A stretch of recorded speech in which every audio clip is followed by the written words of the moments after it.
2016 Scion is a great little car, but there are two things we're all going to have to get over in regard to the new subcompact. First, Scion rebadged a Mazda 2 to bring the heir to life. And second, its awkward nose. Those may or may not be insurmountable hurdles, depending on your aesthetic sensibilities and your loyalty to the scrappy Zoom Zoom brand from Hiroshima.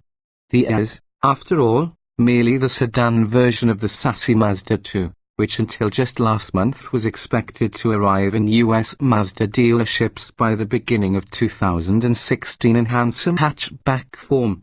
But Mazda has decided to pull the plug on the 2 for the US and Canadian markets, at least in the near term. The car had already received EPA fuel economy estimates and everything, ostensibly to focus on its more profitable models.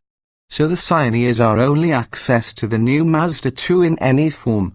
And it's a car that, as it turns out, is every bit as sweet to drive as we could have hoped.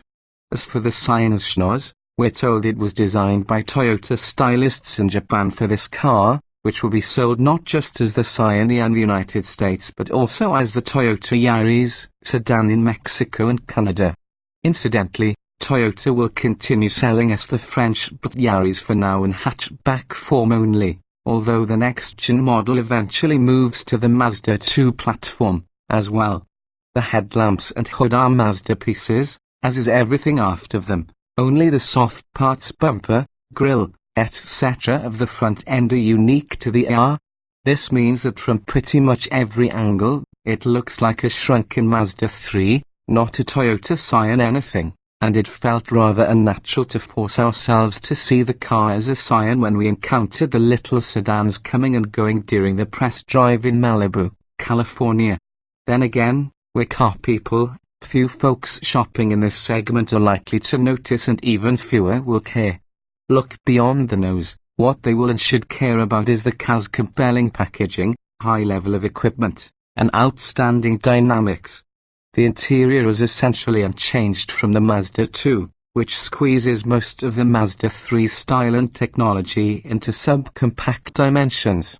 While it looks and feels utterly incongruous to all other Scions, including the new hatchback which also arrives in dealerships in September, that doesn't take away from the cabin's overall excellence.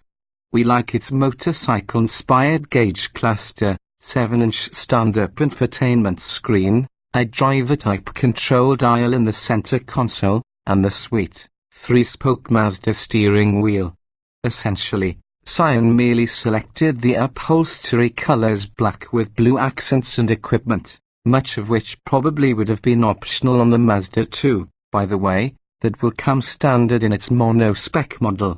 For a more complete list of those items, check out our coverage of the heir reveal, but the high points include cruise control, air conditioning, push-button ignition, a rear camera, 16-inch alloys, 2 years of free maintenance, and even a low-speed collision mitigation system. That's quite a lot of goodies for $16,495 with a manual or $17,595 with an automatic. Any add-ons are considered accessories, including navigation, which is expected to cost about $400. Sadly, nowhere on the accessories list is the Mazda 2 nose, although it would probably be an easier swap for someone so inclined. A wee athlete? The best news by far is how well the heir drives thanks to the Mazda 2 mechanicals. Those include its 106 horsepower 1.5-litre Skyactiv 4-cylinder, which we wouldn't consider muscular, yet it makes easy work of scooting the roughly 2,400-pound heir through traffic. The engine feels sinewy and smooth, making revving to the 6,000 revolutions per minute horsepower peak a real joy. Full torque, all 103 lb-ft of it, is available at 4,000 revolutions per minute. Unsurprisingly, we prefer the 6-speed manual on account of its short throws, precise gates, and light clutch. But we can't fault those who choose the excellent 6-speed automatic, which allows the torque converter to do its thing at launch to smooth takeoff before locking it for crisp, direct shifts. There's also a sport shift mode, activated via a toggle switch at the base of the shifter. The meandering ribbons of pavement that connect Malibu to the San Fernando Valley gave us ample opportunities to savor the sublime handling and the suspension's ability to manage body motions. Feedback pours through the ear's small diameter steering wheel, and turning is crisp but never darty. The brakes, too, bite with supreme confidence. We noticed none of the noise or harshness that can sometimes accompany twist-beam rear axles like the one in the Scion. And speaking of noise, the Heir's interior counts as practically monastic in a class where raucous is the norm. It's a bit sad that Mazda declined to offer a car this good to us under its own banner.